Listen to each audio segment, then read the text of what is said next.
Alain Juppé est un jeune retraité, à 57 ans, et après avoir cotisé 38 ans et 3 mois, il a fait valoir ses droits. Alors qu'on prépare doucement les Français à travailler plus longtemps pour sauver notre système de retraite, ce n'est pas vraiment exemplaire. Et il n'aime pas trop qu'on le lui rappelle. Comment vous allez faire expliquer aux Français qu'ils doivent faire des efforts alors que vous-même, vous avez pris votre retraite très récemment? Je vous remercie de cette question. Vous n'avez pas de réponse. Demandez à M. Fabius. Il y a 2 ans, en effet, Laurent Fabius, alors ministre de l'économie et des finances, avait pris sa retraite du Conseil d'État à 55 ans à peine. Ainsi, privilège de la République, Laurent Fabius, comme Alain Juppé, peuvent cumuler leurs pensions avec leurs indemnités d'élus. C'est une belle opération financière, mais impossible d'en savoir plus. Moi, j'ai simplement appliqué ce qui est la loi.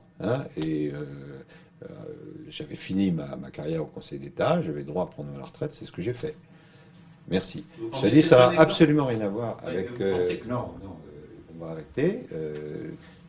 Circuler, il n'y a rien à voir.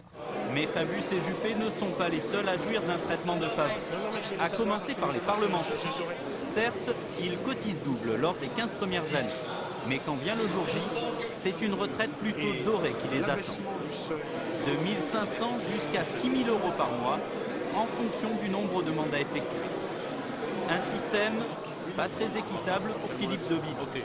La semaine dernière, il a donc déposé une proposition de loi pour aligner le régime de retraite des parlementaires sur celui des salariés du privé.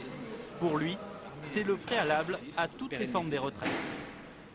Actuellement, il y a des régimes spéciaux, il y a la fonction publique, il y a le secteur privé, il y a des régimes qui sont très différents et les Français sont inégaux devant la retraite. Et donc, ce que je pense, moi, c'est que les parlementaires doivent donner l'exemple devant tous les Français. C'est vrai qu'aucun des régimes de retraite en France sera à l'abri d'un ajustement en fonction des réformes générales. C'est-à-dire que vous pensez que vous devez montrer l'exemple? Vous n'avez pas envie d'y toucher? La réflexion est en cours, mais avec une majorité de parlementaires farouchement hostiles à cette réforme, pas sûr que les choses bougent vraiment.